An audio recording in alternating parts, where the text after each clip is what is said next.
कुलशेष sir यहाँ बैठे हैं, अतुल सर हैं, फैजल भाई हैं और मुझे बात करनी है अवध के रंगकर्म पे शुरू करने की।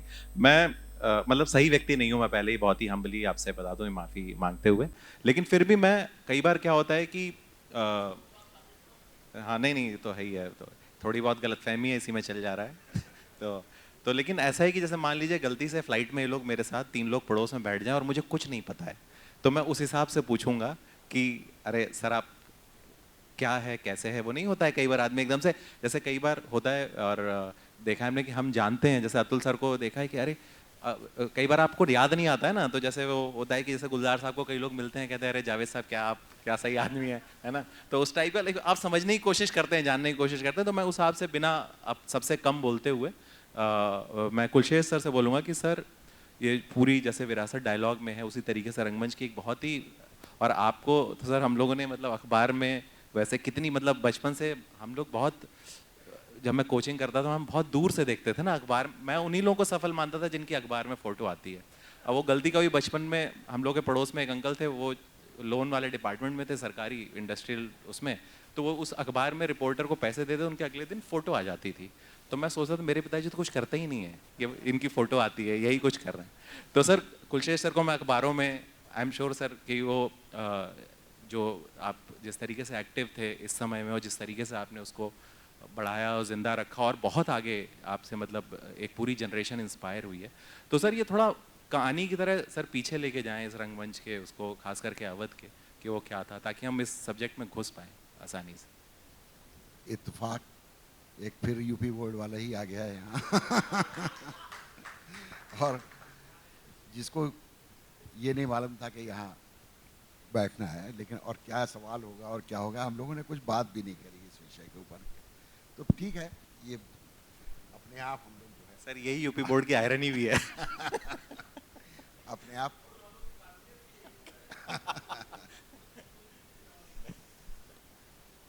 तो जो सब्जेक्ट है अवध का रंगमंच, अवध के रंगमंच पे जब भी बात होने लगती है तो हम लोग, मतलब ये अवध एक रीजन है, तो उस रीजन के पूरे रंगमंच पे अक्सर होता क्या है कि अ, नवाबों के पीरियड में कैसा रंगमंच था, या संस्कृति की बात होती है तो उस नवाबों के पीरियड में यहाँ की संस्कृति कैसी थी, यहाँ का रंगमंच कैसा था, इंदर सभा की बात होने लगती है, अमानत लखनऊ की बात होने लगती है, और वो सब बातों में ही हम लोग मान लेते हैं कि अवध सिर्फ इतना ही है। ये बहुत इम्पॉर्टेंट है कि वाजिद अली शाह ने या बाकी और उसके पहले के नवाबों ने भी रंगमंच को बहुत सपोर्ट किया। लेकिन उसके पहले भी अवध था और उसके बाद आज तक भी अवध मौजूद है। हमको, मैं उस पीरियड का रंगमंच की जिम्मेदारी अतुल तिवारी के ऊपर छोड़ देता हूँ, ये बाद में उस पीरियड की बताएंगे। मैं थोड़ा सा बात करना चाहता हूँ, क्या उस पीरियड में सबाल्टर्न थिएटर भी था, या जैसे हिस्ट्री जो लिखी गई है सिर्फ राजा महाराजाओं तक है, आम आदमी का कोई इतिहास नहीं है। इसी तरीके से रंगमंच भी क्या राजा महाराजाओं नवाबों तक सीमित था, या कॉमन मैन के बीच में भी रंगमंच था, और वो रंगमंच कैसा था, वो क्या कर रहा था। एक तो मैं इसके बारे में बात थोड़ी सी करूँगा, फिर दोबारा मौका मिलेगा तो मॉडर्न थिएटर आज अवध में इधर पिछले 40 50 60 साल जब से मैंने थिएटर शुरू किया तब से क्या हुआ उसके बारे में बात करना चाहूँगा। तो एक तो बहुत पहले के समय से रामलीलाएं जो तुलसीदास के समय से शुरू होती हैं, कि वहाँ से रामलीला का प्रचलन, कुछ लोग कहते हैं उससे पहले भी रामलीलाएं होती थी, लेकिन कम से कम तुलसीदास के समय से तो रामलीला होने ही लगी हैं। ख़ासतौर से चूँकि रामचरितमानस जो है वो अवधी भाषा में लिखी गई है, तो इसलिए अवध क्षेत्र में तो बहुत ज़्यादा रामलीलाएं खेली जाती थी। हालांकि बाद की रामलीलाओं में और जगहों की रामलीलाओं का भी प्रभाव आता चला गया, लेकिन यहाँ रामलीलाओं का प्रचलन तो नवाबों के आने से पहले कम से कम 200 सालों से वो प्रचलन था। फिर दूसरे हमारे प्रदेश की जो नौटंकी है, वो नौटंकी विधा भी अलग अलग शैलियों में, हाथरस की शैली अलग है और कानपुर की शैली अलग है। कानपुर की नौटंकी में संवाद ज़्यादा हैं, और जो हाथरसी शैली है उसमें गायकी को की ज़्यादा प्रमुखता है। तो अलग अलग शैलियों में नौटंकियाँ हो रही थी, और सिर्फ नौटंकियाँ ही नहीं, हमारे जो बहुत सारे लोक नाटक, अलग अलग जातियों के नाटक अलग ढंग से हो रहे थे। जैसे एक, अब तो वो नाम लेने पे भी होता है, लेकिन चमर नटुआ, नटुआ फॉर्म एक, वो चमर नटुआ जो है वो शादियों में होता था। घरों में लोग शादियों में उसको अलग अलग नाम से पुकारते हैं। जब बारात चली जाती थी तो लेडीज़ जो है वो खोइया कहते थे पश्चिमी उत्तर प्रदेश में, तो इधर भी उसका नटौरा। हाँ हाँ, नटौरा। तो वो घर में भी होता था। तो नाटक कॉमन मैन से रहा है, फिर कॉमन मैन के फॉर्म्स बने हैं। लेकिन धीरे धीरे जैसे जैसे नाटक जब आगे बढ़ा, तो जो हमारे फॉर्म थे, जो हमारी सोसाइटी होती है, उस सोसाइटी के हिसाब से उन नाटकों की शैलियाँ बनती हैं। अब देखिए, नौटंकी जो है वो कॉमन मैन का फॉर्म है। उस वक्त नौटंकी कहाँ खेली जाती थी? खुले में। तो उस वक्त उसकी गायकी, माइक नहीं होता था, तो उसकी गायकी का अंदाज ऐसा था कि दूर तक आपके संवाद, अभी संवादों की बात हो रही थी, दूर तक आपके संवाद, आपकी गायकी पहुंच सके। तो नौटंकी का अंदाज वैसा था, उसका एक्टिंग स्टाइल भी वैसा था। आप इंस्ट्रूमेंट देखिए, अगर नौटंकी का इंस्ट्रूमेंट नकारा, नौटंकी में तबला अगर आप रखें तो शायद नौटंकी हो नहीं पाएगी, क्योंकि वो उस इंस्ट्रूमेंट। धीरे धीरे हमारे थिएटर में जो रियलिज्म आता चला गया कि जैसा जीवन में होता है वैसा दिखाना, उसके लिए बहुत एक्वास्टिक्स, अच्छी एक्वास्टिक्स वाले ऑडिटोरियम्स की ज़रूरत थी। और उन ऑडिटोरियम्स में आने की वजह से थिएटर का फॉर्म बदलता चला गया। लोग बहुत धीमे बोलने लगे, फिर माइक आ गया, फिर लैपेल आ गया। तो उस चक्कर में हमारे ये जो थिएटर जो था, सिर्फ बड़े शहरों और जहाँ अच्छे ऑडिटोरियम है वहाँ तक सीमित होता चला गया। कॉमन मैन का रंगमंच उससे छीन गया, क्योंकि वहाँ पर रियलिस्टिक थिएटर, अगर आप बाराबंकी में आप जाएं तो आपको शायद एक भी ऐसा ऑडिटोरियम नहीं मिलेगा कि जहाँ आप रियलिस्टिक थिएटर कर सकें। किसी शहर में आप चले जाइए, सीतापुर में चले जाइए, पीलीभीत में चले जाइए, बहराइच में चले जाइए, ऐसे ऑडिटोरियम्स आपको मिलेंगे ही नहीं जहाँ आप रियलिस्टिक थिएटर कर सकें। और उनका जो फॉर्म था, जो जिसमें ऊंची आवाज़ में डायलॉग बोलना, या पारसी थिएटर भी इसी वजह से, क्योंकि वो अलग अलग जगह मंडलियों में जाता था, तो वो सारा थिएटर, उस तरह का थिएटर ख़त्म होता चला गया। और धीरे धीरे हम रियलिज्म की तरफ, तो एक इंटेलेक्चुअल क्लास का, शहर के मिडिल क्लास का, या अच्छे बड़े शहरों का चीज़ बन के थिएटर रह गया, आम आदमी से छीन गया।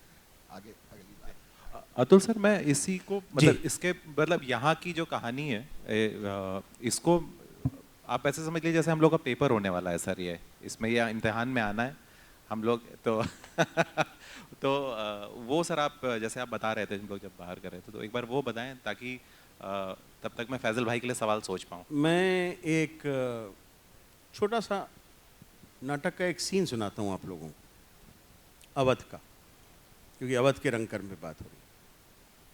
नाटक शुरू होता है, सीन 1, और इस नाटक में 9 ही सीन्स हैं। सीन 1 शुरू होता है कि ये तय हो चुका है कि राजकुमार राम को अब राज तिलक करके राजा बनाया जाना है। पूरे महल में तैयारियां चल रही हैं। उनकी नई नई दुल्हन सीता, जिसने अभी ठीक से अयोध्या देखी भी नहीं है, अवधपुरी अभी उसने ठीक से देखी भी नहीं है, महल से भी पूरी तरह वाकिफ नहीं है, उसको एक चेरी यंग लड़की है, बरस 17 की सिया 28 के राम, तो 17 साल की लड़की है, 17 साल की लड़की है वो। एक आध साल और बढ़ गई होगी आते आते वहां से यहां तक। उसको वो लड़की महल दिखा रही है पूरा, ये देखो, ये देखा तुमने, ये देखो, ये देखा तुमने, ये देखो, ये देखा तुमने। और अचानक दिखाते दिखाते उसको वो ले जाती है एक जगह, तो कहती ये क्या है? तो कहती हमारी नाट्यशाला है, ये हमारा थिएटर है। कहते अरे वाह, नाट्यशाला भी है तुम्हारे यहाँ? हमारे यहाँ तो नहीं थी। हमारे यहाँ है अवध में। और वो ले जाती है, और ये क्या है? कहते ये हमारा कॉस्ट्यूम रूम है। कॉस्ट्यूम रूम सीता देख रही है अवध में, महल में, और सीता जाके एक एक कॉस्ट्यूम, अक्सर वाबस्तगी महिलाओं की और भी कपड़ों से होती है, वो एक एक कपड़ा देखने लगती, ये, और एक जगह पहुंचती कहती ये कैसी कॉस्ट्यूम है यार, और वो वलकल वस्त्र धरे हैं। वलकल मतलब पेड़ की छाल से बनाए हुए कपड़े, कपड़े से बनाए हुए कपड़े नहीं, पेड़ की छाल से काटे हुए कपड़े, जो कि ट्राइबल्स पहनते थे जंगलों में। और वो कहती कैन आई ट्राई दिस, कहते रानी आपको पूछने की जरूरत है, आप ट्राई कीजिए। और सीता वलकल वस्त्र धारण कर लेती हैं, वनवासी के कपड़े पहन लेती हैं, जो कि कपड़े नहीं पेड़ की छाल से बनाए गए।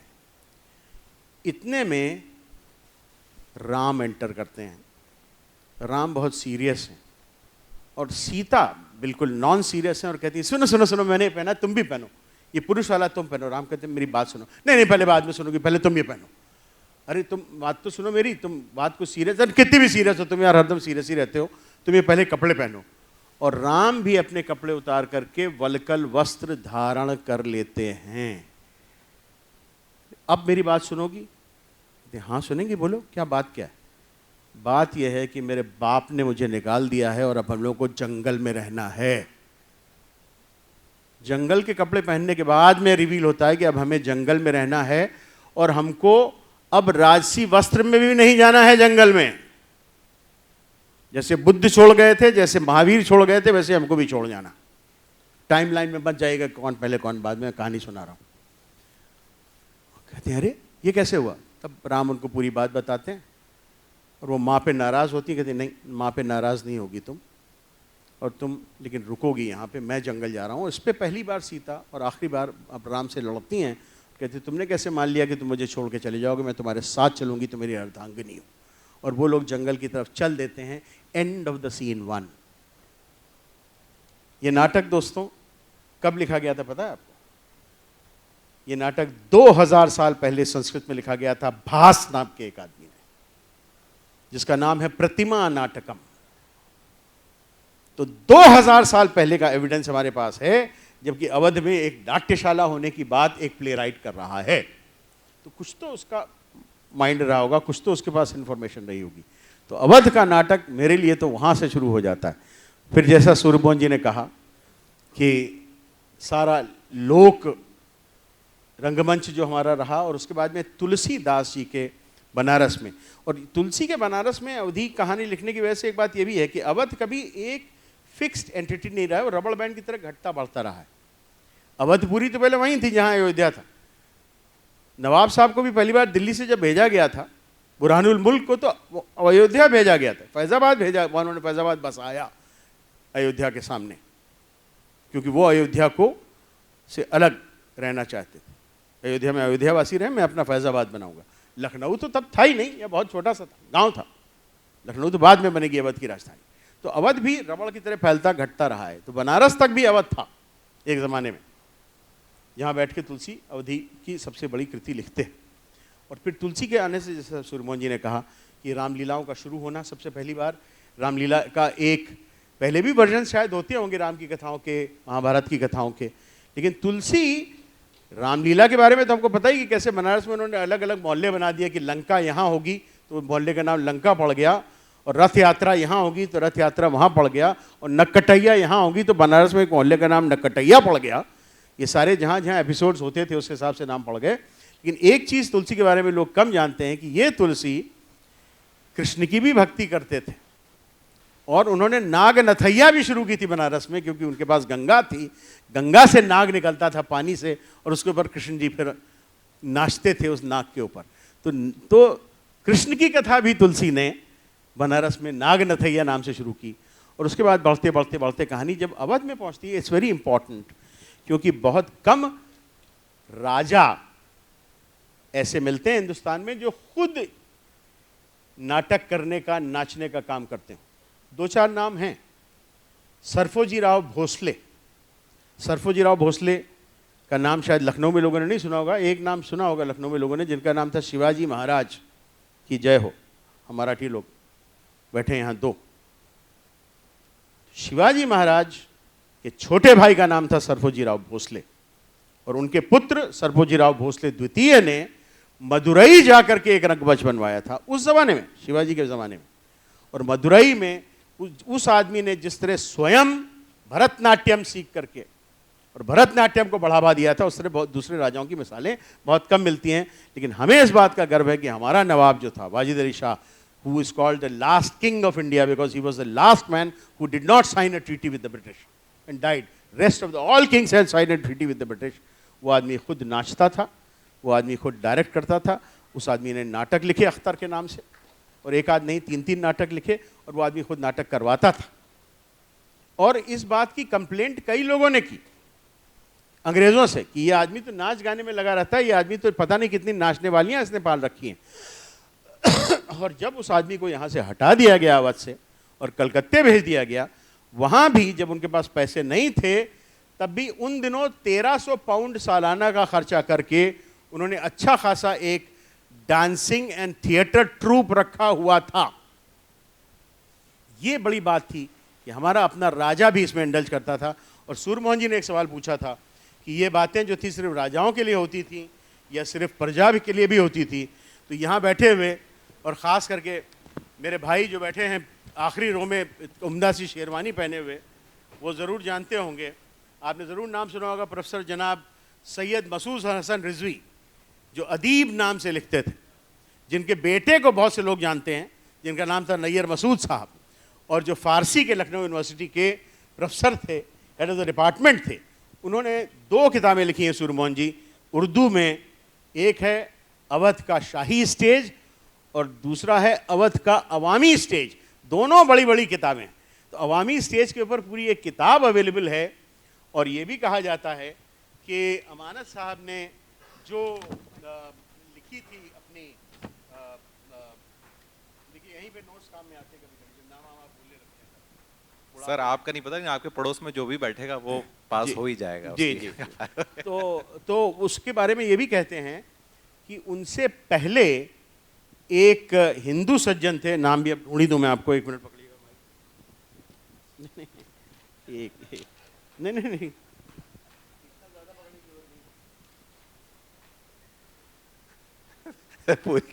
बड़ा अच्छा नाम है, पता नहीं कैसे मैं भूल गया।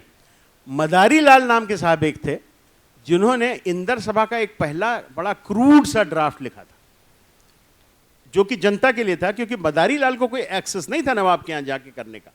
तो वो ये अपनी नौटंकी नुमा इंदर सभा किया करते थे। और इंदर सभा क्यों नहीं करेंगे जिसमें कि इतनी परियां भी हों और बादशाह भी हो, रानी भी हो, और काफ़ी खेलकूद आदमी औरत के बीच का भी हो, क्योंकि वो सब्ज परी के साथ जो कुछ भी होता है वो सब बड़ी देखने वाली चीज़ें थी उन दिनों पे। तो हर तरह का मसाला जिसमें अवेलेबल हो।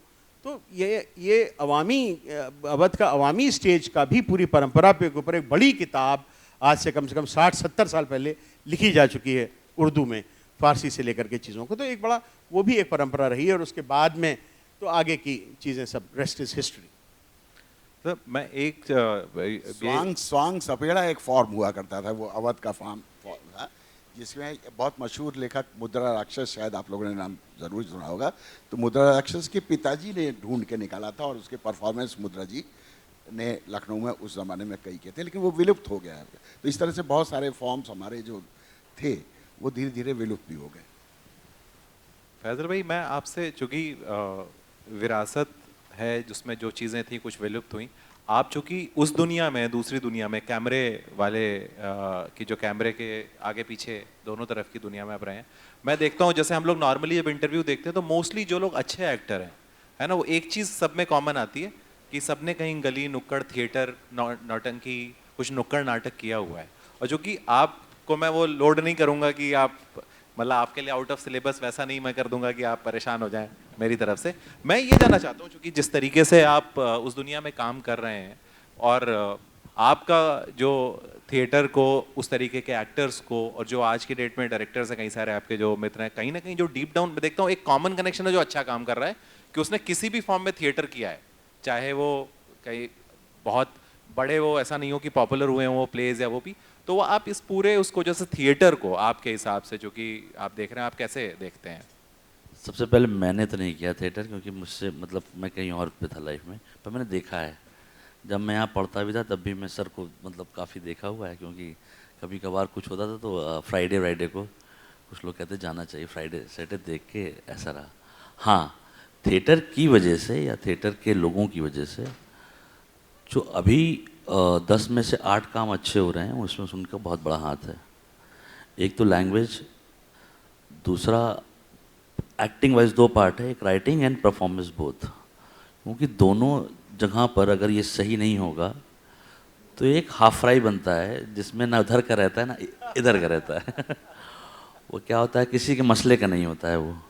क्योंकि आप अगर जैसे अभी अभी आपने एक नाम लिया, एक सीरीज़ बड़ी अच्छी है कोहरा, वो फुल फ्लेजेड पंजाबी है, तो उसमें फिर वो दुनिया फिर सही की गई, उसी हिसाब से किया गया। और उसमें भी रीज़न देखिए, एक्टर वैक्टर जो हैं अपने सुरेंद्र सर सीनियर हैं, लिखने वाले लोग अच्छे हैं, और वो कहीं ना कहीं से इस दुनिया के आसपास के हैं। क्योंकि हमारे यहाँ क्या है कि जैसे बहुत से कम लोग कोर्स अगर नहीं कर पाते हैं, पर अगर इस बैकग्राउंड से आते हैं जहाँ पे थिएटर होता है, तो उनके पास सबसे बड़ी ताकत होती है लिखने की। क्योंकि वो एक, मुझे ऐसा लगता है कि FTI के स्टूडेंट के बराबर की राइटिंग जानते हैं वो, अगर वो 8 साल थिएटर करके आते हैं। योगी एक मेरा दोस्त है अभी, उसने अभी दहाड़ बहुत अच्छी एक सीरीज़ आई है, उसमें उसने हरियाणा वाला दुनिया उसने की है, और वो थिएटर का है, मैं उसे 20 साल से जानता हूँ। तो ये कहते हैं ना कि एक हथियार होता है जो ये लोग रखे रहते हैं। मुझे ऐसा लगता है कि थिएटर का इंसान अगर उसके पास सबसे बड़ा पावर राइटिंग का होता है, वो अगर ये सोचे कि मतलब नहीं सोचना चाहिए आइडली, पर उसके पास रहता है, अगर वो यहाँ से हैं लखनऊ दिल्ली ये दुनिया जो कि हम लोग की ज़बान है, तो वो हथियार डबल हथियार है। क्योंकि सामने वाला फिर वो पूछता ही कि अच्छी हिंदी लिख दो ना यार, ऐसा नहीं, आप जैसे आप ही से कह देते होंगे लोग कि हिंदी ठीक है आप ज़रा देख लीजिए, ऐसा नहीं होता है। तो वो इसकी वजह से है, क्योंकि इस दुनिया में इतना तैयार करके भेज देते हैं। जैसे आपके स्टूडेंट मेरे दोस्त हैं अशोक, मुझे नहीं पता कि वो गाता भी है, उसने एक बार गा दिया, मैंने कहा ये क्या किया, उसने कहा थिएटर में सीखा था मैंने, वो है ना। तो वो हर एक इंसान जो है ना इक्विप्ड होता है, और वो थैंक यू आप सब लोगों का कि वो लोग यहाँ से जब बम्बई जाते हैं तो वो उनका ये टैलेंट इनबिल्ट होता है। जैसे हम लोग कहते नहीं कि आप अमेरिका जाते हैं अंग्रेज़ी नहीं आती टाइप है, थिएटर का एक बंदा जब जाता है बॉम्बे तो उसका इनबिल्ट एक टैलेंट होता है, वो लैंग्वेज और परफॉर्मेंस। आप कह देते हैं कि इसका ऑडिशन कभी कभी होता नहीं, ये तो कर ही लेगा टाइप, तो इतना आप तैयारी रखते हैं उसके साथ, तो ये बहुत अच्छी चीज़ है इसके लिए। बहुत बढ़िया। मैं कुलशेष सर, मैं इस पे आता हूँ, जैसे कि मैं एक्चुअली ना इसको, जैसे जो चीज़ विलुप्त हो गई है, जैसे बीच में दास्ता को ही एक तरीके से रीइन्वेंट कर दी कुछ, जैसे मान लीजिए आज की डेट में कहीं पे भी इस देश में कोई थिएटर में घुसना चाहता है या आना चाहता है, मेरे को ही जैसे जब भी मेल आता है कई बार कि हम आपकी कहानी पे प्ले करना चाहते हैं, तो मैं कभी जैसे उसमें पूछता भी नहीं हूँ, मैं वो एक मैंने फॉर्मेट बना हुआ है, प्लीज़ गो अहेड करके क्या आप करो, क्योंकि मुझे लगता है आज की डेट में कोई थिएटर कर रहा है किसी भी फॉर्मेट में, वही अपने आप में बड़ा काम है। फिर मैं बोलूँ कि अरे मेरे को इसमें रॉयल्टी अभी फिलहाल चाहिए या जिस भी फॉर्म में वो, क्योंकि बहुत सारी चीज़ें मैनेजमेंट की भी आती है ना, कितने लोग तो झाड़ू ही लगवाते हैं कुछ दिन वहाँ पे, तब आप इस लाइव इंसान बनने की जो तैयारी है, वो क्या 2-4 चीज़ें हैं सर, मतलब मैं चूँकि उस आज की डेट में जो शुरू करना चाहे, वो क्या 2-3 चीज़ों से, मान लीजिए आपके पास अब कितना सारा कॉपीराइट फ्री भी मटेरियल है, चाहे मंटो का हो चाहे प्रेमचंद जी का हो, वो क्या 2-3 चीज़ें करे कोई, या मान लीजिए मेरा ही मन कर जाए कि नहीं अब थोड़ा सा कॉलेज में तो जो किया हम लोगों ने थिएटर के नाम पे स्किट वगैरह जो थोड़ा हंसी मजाक किया, लेकिन वो 2-3 चीज़ें वो क्या करे, या 1-2 चीज़ें जो आपको लगता है कि ये करके हम पहुंच सकते हैं, या वो क्या 2-4 चीज़ें हम पढ़ लें ताकि हम जान पाएँ, जैसे कि हम ये प्ले हैं ये हम पढ़ लें ताकि हमें थोड़ी इस दुनिया की समझ आए कि ये क्या चीज़ है। तो मैं बिल्कुल एज ए स्टूडेंट आपसे पूछ रहा हूँ कि वो क्या हो, वो क्या नहीं होता जैसे पेपर में कि ये आने वाला है तो अब क्योंकि मुझे लगता है कि थिएटर कोई भी कर ले एक बेहतर इंसान तो बनेगा ही, न भी जो कुछ चीज़ें आप जान जाते हैं कहीं और काम आ जाएंगी, है ना, वो एक तैयार करता है जीवन के लिए, तो वो क्या 2-4 आप टिप्स देना चाहेंगे? ये कुछ आवाज़ गूंजने लगी यहाँ पे। सबसे पहली चीज़ तो यह है कि ये कहा जाता है, और ख़ास तौर से हमारे मित्र रंजीत कपूर को शायद कम लोग जानते होंगे, अन्नू कपूर के बड़े भाई के नाम से उनको ज़्यादा लोग जानते होंगे। बहरहाल बहुत बहुत योग्य व्यक्ति हैं थिएटर के तो ख़ास तौर से, और उनकी थिएटर कंपनी हुआ करती थी, वहाँ से निकले। तो वो कहते हैं थिएटर करत की विद्या है, करना शुरू कर दो करते करते आ जाएगा। सबसे पहली चीज़ तो कि कैसे करेंगे, सब कुछ जान लेने के बाद थिएटर नहीं करना, थिएटर करना शुरू कर दिए, करते करते जानते चले। एक तो ये है, तो इसलिए दूसरी चीज़ ये है कि हमें अपनी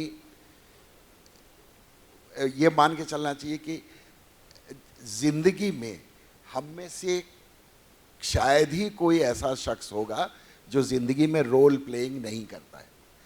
आप अपने पेरेंट्स के सामने होते हैं, आपका पूरा बिहेवियर, बॉडी लैंग्वेज, आवाज़, आंखें, सब कुछ दूसरा होता है।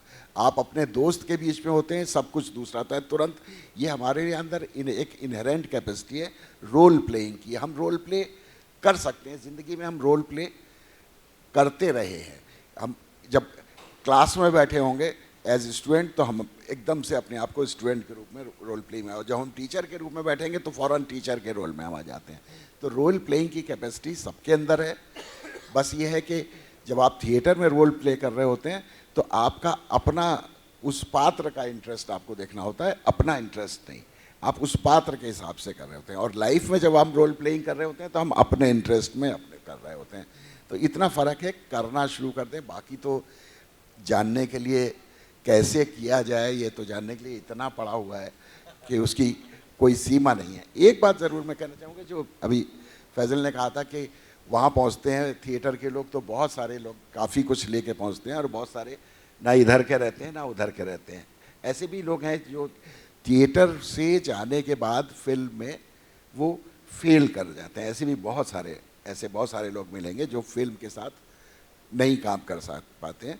वो शायद एक बेसिक चीज़ नहीं, जो मूल चीज़ मुझे लगता है कि जो उनको समझना चाहिए वो ये है कि थिएटर का आदमी कहाँ बैठ के देख रहा है और कहाँ बैठ के सुन रहा है, ये एक बहुत बड़ी चीज़ है। और फिल्म का आदमी कहाँ बैठ के सुन रहा है और कहाँ बैठ के देख रहा है, इसका सेंस डेवलप करना चाहिए। कि फिल्म का आदमी, आप आसान शब्दों में कह सकते हैं, फिल्म का आदमी भी हॉल में बैठ के देखता है, थिएटर का आदमी भी हॉल में बैठता है, लेकिन ऐसा नहीं है। थिएटर का आदमी वहाँ बैठ के अपनी आँखों से देख रहा होता है, और फिल्म का आदमी जो है, जहाँ कैमरा है, अगर कैमरा यहाँ है तो मतलब वो यहाँ से देख रहा है। अब कैमरा यहाँ है, दर्शक यहाँ बैठा है, तो आप उतनी थिएटर वाली एक्टिंग करेंगे तो वो दर्शक को लाउड लगेगी। इसी तरह डायलॉग में भी वो अपने कानों से वहाँ बैठ के सुन रहा है, लेकिन यहाँ अगर लैपल माइक है तो समझिए दर्शक के कान यहाँ हैं। तो जब दर्शक का कान यहाँ है तो आपको किस हिसाब से बात करनी है उसको सुनाने के लिए। तो ये फ़र्क जो लोग फिल्म में जाने के बाद ये फ़र्क नहीं महसूस कर पाते कि हमारा दर्शक कहाँ है, तो वो फिल्म में जाके थिएटर जैसी जब एक्टिंग करते हैं तो वो खराब होता है। बाकी बेसिक वो। मैं एक चीज़ यहाँ जोड़ना चाहूँगा, सूर्यमोहन जी ने और आपने भी फेलियर की बात की, और पहली बात तो मुझे लगता है दोस्तों, ये बड़ी क्रूर बात है लेकिन सच्ची बात यह है कि टैलेंट का सक्सेस से कोई लेना देना नहीं है। You can be very talented and still you can fail, because success comes through a combination of many factors, not just one factor that I am the talented so I have to succeed. ऐसा नहीं होता। हमने 2 cricketers को देखा, साथ साथ बड़े थे, 600 रन से ऊपर बनाए थे। एक कामली साहब का क्या हुआ, ऐसा नहीं था कि he had less talent than Tendulkar, but there are many factors including your own personality in case of Vinod कामली।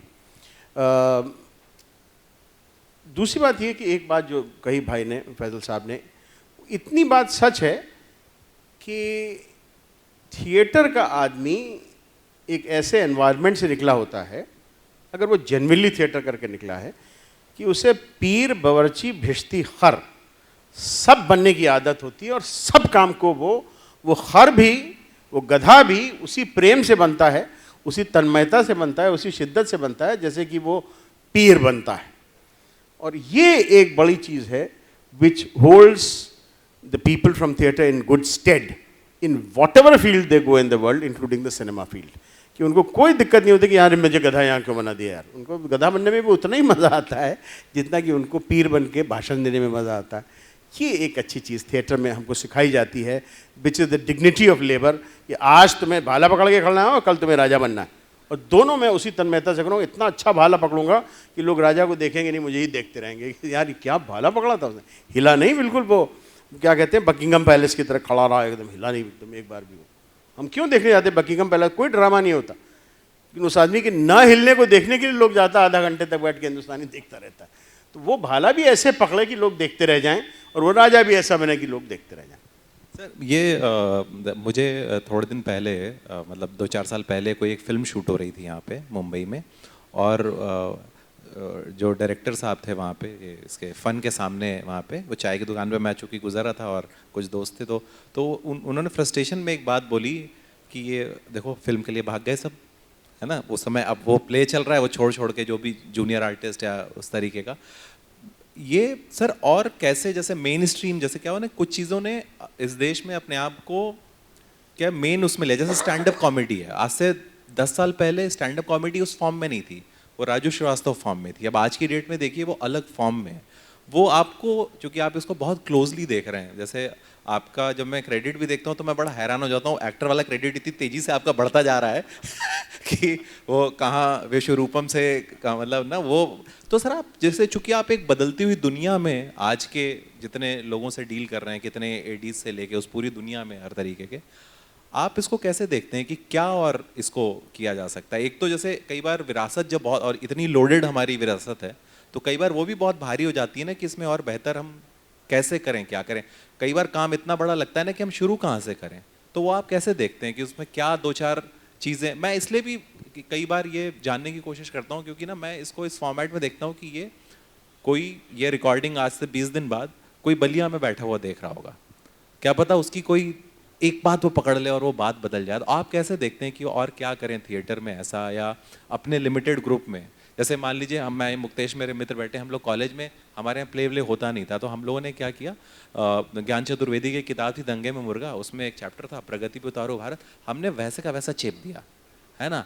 और वो बस वहाँ पे क्या था कि 2 लोग हिंदुस्तान उठा के ले जा रहे हैं और हमने वहाँ के लोकल इश्यूज डाल दिए उसमें, और वहाँ पे जैसे आप लोकल बात करते हैं तुरंत ताली बज जाती थी कि अरे ये तो हमारी बात कह रहा है। ये तो हॉस्टल में हमें रोका जाता है ऐसे 10 बजे 6 बजे के बाद घुसने नहीं देते, 6 बजे लड़कियों का इन टाइम हो जाता है, हम लोगों का लड़कों का 7 बजे, 1 घंटा वेस्ट होता है हमारा। हम लोग उस तरीके की हल्की फुल्की बातें उसमें करते, लेकिन वो कनेक्ट कर रहा था कहीं ना कहीं। उसमें आप देखें तो डीपर डाउन मुद्दा बड़ा था, एक रेजिस्टेंस था, और थिएटर कहीं ना कहीं वो एक रेजिस्टेंस की दुनिया से भी आता है। तो आप वो कैसे देखते हैं सर इसको कि आज की डेट में जब उस परंपरा से हम आते हैं, इतने लोडेड परंपरा से आते हैं, तो वो क्या आप ऐसी कोई 1-2 किताबें सजेस्ट कर सकते हैं क्या, या कुछ ऐसी बात बता सकते, जैसे आपने बड़ा सही सीन, वो कितना अब मन कर रहा है पूरा जाके पढ़ें। मेरे पास है किताब वो घर पे कि, और कभी मैंने खोली भी नहीं, वो मैंने तो रख ली थी, बस मिल गई थी। तो सर वो क्या युवाओं को आप सलाह देंगे इसमें? नहीं, पहली बात तो जो आपने कमेंट कहा किसी ने मुंबई में मारा कि सब लोग देखो फिल्मों की तरफ दौड़े जा रहे हैं, भागे जा रहे हैं, ये शायद बम्बई में हुई घटना जो आप बता रहे हैं। नहीं सर, लखनऊ में फन के सामने, लखनऊ में इसलिए मुझे दुख हुआ वो। तो ये बात सच है कि आज हमारे यहाँ जो थिएटर की इकोनॉमिक स्थिति है, वो बेचारा नहीं भागेगा तो उसको एक्टिंग छोड़ के कुछ और करना पड़ेगा। कुछ लोग बड़े लकी थे, और हम अगर अपने पहले अवध के थिएटर की ओर बात कर रहे थे हम लोग, अगर हम पहले देखें तो जिन लोगों ने थिएटर में बहुत अच्छा काम किया है, बहुत रेवोल्यूशनरी काम किया है, fortunately for them and unfortunately for our country, they were doing something else. Professor Raj Bhisaria का नाम लिए बिना लखनऊ के थिएटर की बात पूरी नहीं होती है, लेकिन वो यूनिवर्सिटी में प्रोफेसर थे। सूरमोहन जी की बात किए बिना यूपी के थिएटर की बात नहीं हो सकती, लेकिन ये life insurance corporation of India में नौकर थे। तो इनके लिए शायद मुश्किल, मैं ये नहीं कहना बड़ा आसान था कि 5 बजे तक काम करो और उसके बाद में थिएटर करो, वो आसान नहीं था। लेकिन फिर भी इतना आसान था कि इनको और इनकी पत्नी को रोटी मिल रही थी और इनके बच्चों को फीस मिल रही थी। वो जो प्रोफेशनल एक्टर बनना चाहता है लखनऊ में, वो क्या करे बेचारा। क्योंकि लखनऊ में एक बहुत दिनों पहले जब सत्यजीत रे साहब यहाँ अपनी फिल्म बनाने आए थे सन 75 में, तब एक एक्टर थे यहाँ पे, ऋषि वैश जी, हम लोगों के बुजुर्ग थे, बहुत अच्छे कॉमेडी एक्टर थे। उन्होंने एक कमेंट मारा था जो अभी तक सच है। कहने लगे यार ये लोग जो बम्बई से आते हैं फिल्में बनाने यहाँ पे, वो एक्टर तो साथ में लेके आते हैं, छोटे मोटे कैरेक्टर यहाँ ढूंढ लेते हैं। बात बिल्कुल सही थी, मतलब कि जूनियर आर्टिस्ट यहाँ ढूंढ लेते हैं। तो अभी भी यही होता है। अभी मैं शूटिंग कर रहा था एक भोपाल में, वहीं से आ रहा हूँ कल ही, वहाँ पे परसों नरसों जो था वो जूनियर आर्टिस्ट ने हड़ताल कर दी। साहब हमको 400 रुपया मिलता है सिर्फ खाना भी एक ही टाइम का देते हैं, जबकि सुबह 6 बजे से लेकर 12 बजे तक शूटिंग हो रही है यहाँ। तो लोकल आदमी को आप 400 रुपये दे के एक्सपेक्ट करोगे कि वो उसी पे जी ले। एक्टर तो आप बम्बई से ले आओगे, कैरेक्टर छोटे मोटे यहाँ ढूंढ लोगे आप। तो जब तक ऐसी प्रैक्टिकल स्थिति है तो बेचारा क्या करे अगर फिल्मों में ना जा बम्बई ना भाग जाए तो। और ये बात कई लोगों ने वहाँ मुझसे कही भोपाल में कि सर हम भी सोच रहे हैं बम्बई आ जाएं। मैंने कहा आ जाओ भैया, झेलो, तुम भी झेलो, आओ, और सफल हो गए तो बहुत अच्छी बात है, ऑल द वेरी बेस्ट। तो ये स्थितियाँ हैं और ये स्थितियाँ हमारे समाज को बदलनी होगी। हम लोग अपने आप यहाँ बैठे हैं, हम 4 लोग मंच पे बैठे हैं, हम लोग देखें कि हमने कितनी फिल्में मुफ्त में देखी इस साल, शायद एक भी नहीं। हम टिकट लेकर के देखने गए जिस फिल्म की तारीफ हुई उसको, या घर में हमने OTT की फिल्म देखी तो उसके लिए हमने 199 से लेकर के और 500 रुपये तक नेटफ्लिक्स के दिए सालाना। और कितने नाटक हमने टिकट लेके देखे, बहुत कम लोग हाथ उठाएंगे। और इसमें समाज को, और समाज के माने ये कोई आर्य समाज की बात नहीं हो रही है, ये भारत सरकार की भी बहुत बड़ी जिम्मेदारी है। और आज भाई हम और आदरणीय नवनीत सोनी जी बैठ के बात कर रहे थे कि जैसे अब रविंद्रालय बड़े पुराने पड़ गए। जब जब रविंद्रालय राजधानियों में देश के बने थे तो उन्होंने एक बड़ा रेवोल्यूशनरी काम किया था थिएटर को आगे ले जाने के लिए, कलाओं को आगे ले जाने के लिए। लेकिन रविंद्रालय किसने बनवाए थे? जवाहरलाल नेहरू ने बनवाए थे। ये सजेशन मैं स्वयं 4 और लोगों के साथ जाकर के आदरणीय मोदी जी को दे चुका हूं कि भैया अब नया ज़माना आ गया है। वो सीमेंट के बने हुए थिएटर 50 साल से ज़्यादा नहीं चलते और उनको 60 साल से ऊपर हो चुका है। नए थिएटर बनवाइए, इस तरह के संकुल बनवाइए। लेकिन अभी तक तो कम से कम नहीं बने हैं, अगर बन गए तो बहुत अच्छा है। मैं इसमें फैजल भाई पे इसी के साथ सवाल पे आऊँगा। जैसे मुंबई में एक चीज़ मैं बहुत अच्छी देखता हूँ कल्चर वाइज, जैसे यहाँ पे भी मैंने इवेंट देखे हैं, तो यहाँ पे मुंबई में दुर्भाग्यवश ऐसा होता है जब इवेंट होते हैं तो जो शुरू की 2 सीट होती हैं, मैं इस हॉल की बात नहीं कर रहा हूँ, उसकी एक अलग पॉलिटिक्स होती है कि कौन बैठेगा, है ना। जब यहाँ आप करिए जब भी प्ले ना तो एक अलग तरीके का कॉम्प्लिकेटेड होता है। जबकि हम बॉम्बे में जब देखते हैं, चाहे पृथ्वी का आप देखिए, कोई प्ले देखिए, किसी दिन रैंडम आप चले जाइए, वो छोटा सा स्पेस है, बहुत ऐसा नहीं है कि वहाँ 700 लोग आ रहे हैं, लेकिन कोई प्ले करिए वो नुकसान में नहीं रहता है। और जबकि प्ले वाले भी पैसा उसमें, मतलब प्लेस का भी पैसा है। और कितने वहाँ पे, जैसे जो मुझे लगता है लखनऊ को सीखना चाहिए, हर जगह को सीखना चाहिए, उसी वर्सोवा में यारी रोड पे कितने छोटे छोटे स्पॉट हो गए, 50 लोगों का थिएटर वाला, 60 लोगों का वो सब हो गया है उस पर। और आप वहाँ पे, आई एम श्योर आपके इतने सारे दोस्त वहाँ पे जिस तरीके से कर रहे हैं, जो मुंबई में थिएटर है, क्योंकि एक तरीके से वो शायद दिल्ली में थोड़ा बहुत मंडी हाउस में जहाँ पे टिकट लेके लोग देखते हैं, और मुंबई में तो खैर बिना टिकट के आप कितनी भी दोस्ती आ रही हो आप देख नहीं सकते। तो वो जो आप देखते हो, और आपको क्या लगता है, जो आपने जो भी ऑब्जर्व किया अपने समय में फैजल भाई, कि बाकी जगह वो अप्लाई हो पाए? क्योंकि मैं इसमें बहुत, जैसे जब मैं टीवी में भी काम करता था तो कई बार, जैसे जो मैं चाय वाली दुकान वाली पूरी बात मैंने नहीं बोली, वो उन्होंने यही बोला था कि देखो ये पीछे खड़े होने के लिए चले गए सब, यहाँ पे मेन एक्टर थे, मतलब जो डायरेक्टर साहब ने बोला था। तो फैजल भाई आप इसको पूरा कैसे, चूंकि आप इस दुनिया में हैं, ज़मीन से जुड़े हुए हैं, गांव की कहानियों में अच्छे से हंसा रुला रहे हैं हम लोगों को, तो क्या ऐसा आपको लगता है कि थिएटर में 2-4 चीज़ें की जाएं जो अच्छी हो? जैसे कुछ आपके बॉम्बे में जो आपने देखा हो, मुंबई में, कि अच्छी प्रैक्टिस हो या उस तरीके का, क्योंकि बहुत दोस्त आपके तो आगे पीछे, आपको तो रोज बुलाते होंगे, आप आधी जगह जा नहीं पाते होंगे, आधी जगह परेशान होते होंगे कि अरे तो ये भी देखना पड़ा। जैसे मैं अपनी कहानी पे प्ले नहीं देख पाता हूँ, तो मुझे लगता है मैंने लिखा कुछ था, हो कुछ और गया। यार मुझे पहले, जैसे मैंने थिएटर नहीं किया, मुझे अफसोस है इस बात का नहीं किया, क्योंकि मुझे लगता है अगर वो करता तो मैं इंसान भी थोड़ा सा और अलग होता और काम भी थोड़ा और अच्छा करता। जब ये थिएटर जब बचा रहा कई साल तक, तो ये मीडियम जितने ढेर सारे थे ना, वो एग्जिस्टेंस में नहीं थे। 1-2 चीज़ें थी जो हमारे कल्चरल लेवल पे, जो फैमिली, आप कलकत्ता जाइए तो वहाँ की फैमिली का बेसिक स्ट्रक्चर है, म्यूज़िक है, आर्ट है, आपको पुश करते रहते हैं। हमने जब हम आगे बढ़े और OTT सब ढेर सारी चीज़ों के बीच में हैं, तो हमारा इस फॉर्म को धीरे धीरे हमने खुद ही अलग करना शुरू कर दिया। और क्योंकि बॉम्बे एक हब है, तो वहाँ नहीं, अगर क्लास में ही, बेसिक स्कूल में ही अगर जो है थिएटर रख दिया जाए 8, 9, 10 से, तब आप अगले 20 साल बाद एक नया स्ट्रक्चर देखेंगे जो अभी से काम शुरू होगा। क्योंकि हमने ही उसको डाइवर्ट किया, हमने ही इसको बनाया और हमने ही इसे तोड़ दिया। अब हम एक शहर में देखते तो बड़ा अच्छा लगता है हमको, क्योंकि आप सुबह उठ के कॉफ़ी पी रहे हो, देख भी रहे हैं अच्छा ये चल रहा है, क्योंकि वो आपके पार्ट एंड पार्सल का पार्ट है। पर लखनऊ शहर में पहले ज़्यादा था, मुझे लगता जब मैं यहाँ पे था, एक्टिविटी ज़्यादा थी थिएटर के, लोग ज़्यादा हो रहते थे। बीएनए में कोई पढ़ रहा है, क्योंकि एक एडमिशन प्रोसेस भी था, किसका नहीं हो पाया, मतलब ये लगता तो था किसी का एडमिशन होने के लिए लोग यहाँ भी कर रहे हैं। वो धीरे धीरे करके हमने एकदम ज़ीरो डाउन कर दिया। और थिएटर को लेके मुझे ऐसा लगता है कि ये कंपलसरी होना चाहिए किसी भी ह्यूमन बीइंग के लिए, किसी भी फॉर्म, चाहे वो यूपी बोर्ड हो, चाहे वो आईसीएसई बोर्ड हो, चाहे किसी का भी बोर्ड का हो, इस बोर्ड के अंदर ये चीज़ तो होनी चाहिए, है कि नहीं। मतलब ये तो बेसिक सी बात है कि आदमी को बुखार के लिए दवा चाहिए होती है, तो इंसान को अगर अपना इस सारे आप बैठ के 2000 साल या 5000 साल पुरानी आप कहानी बता सकते हैं, उसे करवाने के लिए उसको इम्प्लीमेंट करना पड़ेगा ना। किसी को पता तो होना चाहिए ना कि ये कैसे हुआ है। और ये आर्ट एक ऐसा फॉर्म है जिसमें इंटरेस्ट हो जाता है। आप 10 में से 9 लोग को अच्छा लगेगा वो, आप उनको बोलेंगे अभी पढ़ाता हूँ संस्कृत, भाग जाएंगे लोग, पर आप कहेंगे संस्कृत का प्ले होगा, 10 बच्चे आ जाएंगे उसके लिए करने के लिए, क्योंकि ये इन्फॉर्मेशन का पार्ट है ना, उसको वो इससे इंटरेक्टेड है। आज की डेट में बिना फ़ोन के, बिना मीडियम के, अगर 140 करोड़ हैं, अगर यहाँ पर 100 करोड़ फ़ोन है ना, तो इंटरेक्टेड है उससे। वो 10 बार न्यूज़ देखने के लिए नहीं करता, 4 बार रील भी देखता है। तो हम लोग इंटरेक्टेड, हमारा ब्रेन जो है ना, अच्छा लगता है हमको आर्ट फॉर्म देखना। उस आर्ट फॉर्म को यूज़ करिए, उसमें पैसा डालिए, उसको कोर्स के पार्ट में लाइए, तब आप बहुत बड़ी चीज़ भी ना छोटे में कर सकते हैं। और वो मतलब ये होना चाहिए। उन लोगों ने समझ लिया है जो बम्बई के स्कूल कॉलेज हैं, जिन्होंने डाल दिया है, आपका हमारा बच्चा वहाँ पढ़ रहा है और आपको अच्छा लगता है कि अरे वाह बेटा फुटबॉल मत खेलो, प्ले में जाना, क्योंकि ह्यूमन इंटरेक्शन है दोस्त, वो है कि नहीं। वो जो अभी क्या है कि कुछ लोग कुछ ऐसे बच्चे हैं जो दिन भर, हमारे घर में भी हमारा भतीजा आईपैड के बिना जी नहीं सकता है, पर वो म्यूज़िक लगा के सुनता है उसमें 1 घंटा। तो एक फॉर्म तो है ना, किसी के प्रति अट्रैक्टेड तो है। अभी उसको आप कोर्स के फॉर्म में ले आइए तो देखिए उसका इंटरेस्ट वहाँ पे कन्वर्ट हो जाएगा।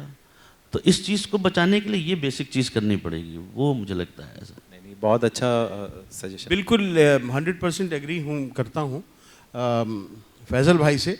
और भले रंजीत भाई मुझे इशारा करें, मगर मैं उनको याद दिलाना चाहूँगा, और ये बात भी मैंने आज सुबह सुबह सोनी साहब से कही थी कि ये भी मेरा प्रपोजल जो मैंने मोदी जी को पर्सनली दिया था, जब वो नहीं बुरा माने तो इस हॉल में कौन बुरा मानेगा। I guess don't worry Ranjit भाई, बिल्कुल घबराइए नहीं, हाँ, इसे इशारा करने की कोई ज़रूरत नहीं है। तो मोदी जी को जो हमने जो ज्ञापन दिया था मिलके, उसमें ये भी कहा था कि रविंद्रालय बनवाइए, उसका नाम कुछ भी रखिए आप, दीनदयाल उपाध्याय पे रखिए, किसी भी रखिए, आपकी you are free to do it, not on Ravindralaya. लेकिन हॉल्स बनवाइए, छोटे हॉल, बड़े हॉल बनवाइए, जो 1 लाख रुपए शाम पे नहीं मिले, जो 10,000 12,000 रुपए शाम पे थिएटर वालों को मिले। और ये एक निर्देश दीजिए, क्योंकि आदेश आप नहीं दे सकते हैं, शिक्षा इज़ अ स्टेट सब्जेक्ट, कि सारे कोर्सेज में थिएटर बचपन से पढ़ाया जाए, जैसे बम्बई के कुछ एलीट स्कूल्स में आज पढ़ाया जाता है, एक थिएटर टीचर रखा जाता है। इससे थिएटर वाले को एक एम्प्लॉयमेंट भी मिलेगा कि वो फिर बम्बई बिना भागे अपनी अपनी जगह पे थिएटर कर सकता है।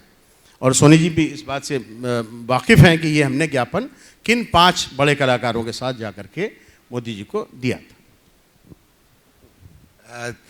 स्थितियाँ मुझे लगता है, जैसे अतुल ने कहा है कि इकोनॉमिक कंडीशन और सोसाइटी का सपोर्ट, हो सकता है कि लखनऊ में हो जाए, कुछ जगह हो जाए, लेकिन हर शहर में नहीं होगा। तो मुझे लगता नहीं है कि थिएटर जो है वो इकोनॉमिक्स के बल पर चल पाएगा, क्योंकि अगर आप हिसाब लगा के देखें तो थिएटर का एक वायबल इंडस्ट्री होना पॉसिबल ही नहीं है। थिएटर इज़, हम लोगों को लगता है फिल्म एक्सपेंसिव मीडिया है, लेकिन थिएटर इज़ मोर एक्सपेंसिव। पर ऑडियंस कॉस्ट ऑफ थिएटर आप कैलकुलेट करें, एक बार में आप थिएटर को परफॉर्म करेंगे तो बमुश्किल 200-300 लोगों को, और एक बार में आप फिल्म बना लेंगे, भले ही करोड़ लगा के मिले, लेकिन वो करोड़ों दर्शकों तक, बरसों तक पहुंचती रहेगी। लेकिन थिएटर तो अभी हुआ और अभी मर गया। तो ये थिएटर इंडस्ट्री बन ही नहीं सकता, चाहे जितने ऑडिटोरियम आ जाएं, ये इकोनॉमी वायबल इंडस्ट्री नहीं बन सकता। इसलिए इसको फिल्म से कंपेयर करना हमको बंद कर देना चाहिए। It is a different art. क्या शायरी में कितने साल शायरी लिखने के बाद अपनी आजीविका शायरी से चला पाता है कोई सिंगर कितने साल बाद चला पाता है? तो ये एक आर्ट है और ये इंडस्ट्री बनने की संभावना इसमें नहीं है। और मुझे लगता है कि ये हमेशा ज़िंदा रहेगा, और वो एक चीज़ जो इसको ज़िंदा रखेगी वो है जुनून। क्योंकि जो थिएटर को लाइव परफॉर्म करने का जो मज़ा है, वो लाइव ऑडियंस के सामने परफॉर्म करने का मज़ा जो आर्टिस्ट को खुद आता है, वो फिल्म में वो मज़ा आपको नहीं मिलता परफॉर्म। फिल्म का आपको अप्रिसिएशन मिलता है जब वो फिल्म रिलीज़ होती है। यहाँ आप जब कर रहे होते हैं और सामने ऑडियंस की सांसें बंधी होती हैं, तो वो थिएटर करने का मज़ा और उससे जो जुनून पैदा होता है वो थिएटर को मरने नहीं देगा। चाहे जितनी मुश्किलात आ जाएं, जीवन सर्वाइवल मुश्किल हो जाए, पर आदमी थिएटर करेगा, मुझे ऐसा विश्वास है। सर बहुत बहुत धन्यवाद आप तीनों लोगों का। मैं बस जाते जाते रंजीत से एक वादा लेना चाहता हूँ, क्योंकि हम लोग अब बाकी चीज़ें तो देश में जब बदलेंगी तो बदलेंगी, अब अगला लखनऊ में अगर कल्चरल कारवां हो तो उसमें एक प्ले हो, ये हम लोग वादा लेना चाहते हैं आपसे, आप करें। ये उसके बिना ये इवेंट ना हो, मतलब ये रिकॉर्ड हो जाए तो ये हम लोग की तरफ से गुजारिश है। और ये हो, कम से कम हम लोग आसपास की दुनिया बदलें, बाकी तो जब बदलेगी तो बदलेगी। तो ये मुझे लगता है, और बहुत अच्छी बातचीत रही। मुझे कुछ भी जिस हिसाब से सर मैंने जो भी गलतियां की हूँ, आप और आप सब लोगों को जो मुझे तीन लोगों के बीच में जो ब्रेक की तरह झेलना पड़ा हो, तो उसके लिए माफ़ी और बहुत बहुत धन्यवाद सर।